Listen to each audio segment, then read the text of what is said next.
Actually, I sort of seem to have changed the title a little bit from victims to victimizers on the mass psychology of Israel. But coming off of Wilhelm Reich, I'm really going to talk about the mass psychology of Israeli fascism, or neo-fascism, or soft fascism. Let me begin by a couple of little personal confessions. One, if you, next time you get on your computer, if you go to Masada 2000, you'll find a shit list. That's a list of self-hating Jews. I am proudly on it with a great picture of myself. I wish I looked as good as I did then. Secondly, I have somewhat of my political involvement is on peace in the Middle East, which is like getting socialism in America, something that we strive for but may not happen in the next year or two or something like that.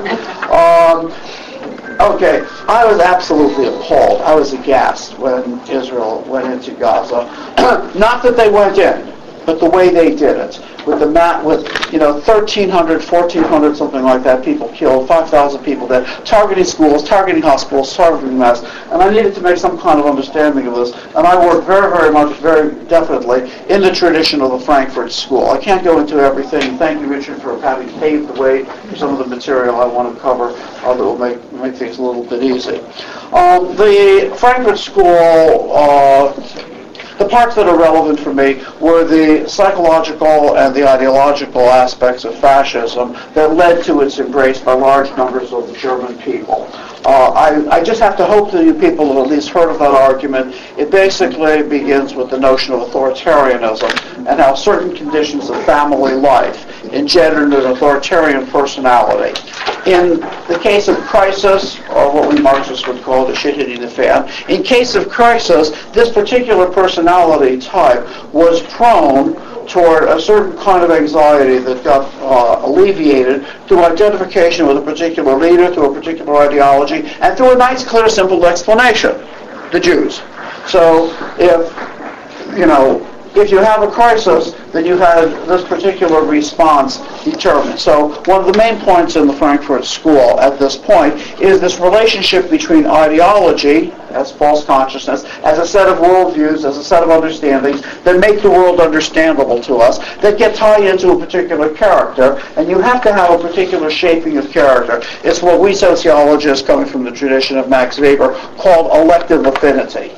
So in other words, for most of the people here, no matter how you slice it, dice it, or cut it, there's no version of capitalism that we're going to like, democratic capitalism, things like that. As long as you base it well on exploitation, we're not going to like it. If the workers can control their own processes and accumulate their own capital, fine. Okay. Now, I have a lot of discussion here on the history of Israel, which I really don't have time to cover.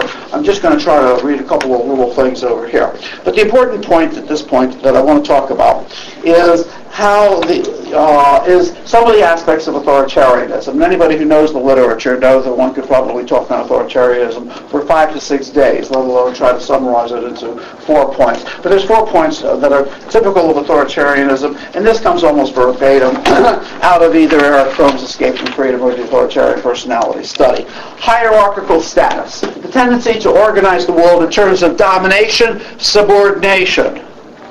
So that capitalism operates. But this is a psychological notion of the sort of kinds of things that Harriet was alluded to. Male is authority, female is subordinate. This is a projection of the entire world. Very simply, the vast majority of people have someone on their case or stepping on their throat. If somebody is stepping on your throat, then you've got to step on somebody below. And the authoritarian character detests equality, detests mutuality. There has to be a clear-cut set of hierarchical ways of organizing the world. I'm going to come back to this when we get to Israel. Strength and toughness. What makes a person important, powerful? Being strong, being tough, being able to dish it out as well as take it. The projection of aggression, a very central aspect of the authoritarian aggression, is the blaming of aggression on others. Why did Germany have to go to war? To get even with the Jews that betrayed them. The Poles attacked. It was Germans in Polish uniforms attacked. So the aggression is always taken from the self and projected out in the world. It's they, them, not me. Finally, and this doesn't come exactly out of the authoritarian personality literature, this is more informed by the more recent studies in object relations and self-psychology, the impaired capacity for empathy. One of the most fundamental the impaired capacity for empathy. One of the most distinctive human characteristics. Although sometimes, our smarter pets, can tell when we're pissed off or when we're happy and things like that. But what makes us human is the ability to feel the kinds of things that other people are feeling, and for what it's worth, clinically, this comes out of an awareness out of your own set of feelings. Okay. Now, one of the points I want to make about the authoritarian character, and this was inspired by one of my first teachers in graduate school, maybe some of the more psychoanalytic people know of, a man named Bruno Bettelheim. Bruno Bettelheim was a Jewish Nazi. And he talked about his experience in the camps, and he wrote a classical paper about 1943 called Individual and Mass Behavior United. You know the paper. And he basically pointed out that in the camps, this is before the final solution started, that certain Jews were given authority over other Jews to run the camp. And these Jews acted more oppressive toward the prisoners than the Nazis did. And they took on Nazi walking. I can't quite imitate it. They took their prison uniforms. And Bettelheim called this identification with the aggressor, which is, at least in classical Freudian theory, part and parcel of the normal development of a little boy, because when the little boy gets hot for mommy, he becomes afraid that daddy is going to do what daddies do when little boys get hot for mommy, cut him off. And so the idea of overcoming castration anxiety is, I'm like you, now I'm on your side and you can't hit me. Bullshit. Okay, anyhow, so this mechanism of identification with aggressor is a very important part of normal development. Remember, for psychoanalysis, pathology is just the extreme of normalcy. Okay, let's move on now to the ideology of Israel. Before I mention that, let me just make an interesting point.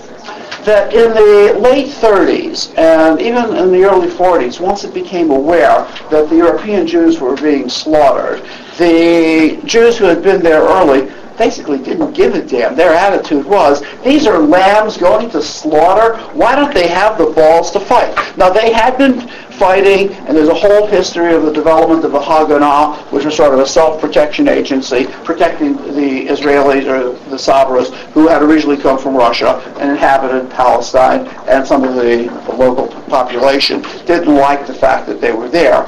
Although they were there, and those of you who have learned your Israeli history from Exodus, where you learned there was a land without people and a people without land. That's called pure bullshit. If you want to talk about ideology as well as consciousness, there were people there whose deeds were 400, 500, 600 years old, but they were Turkish deeds, etc.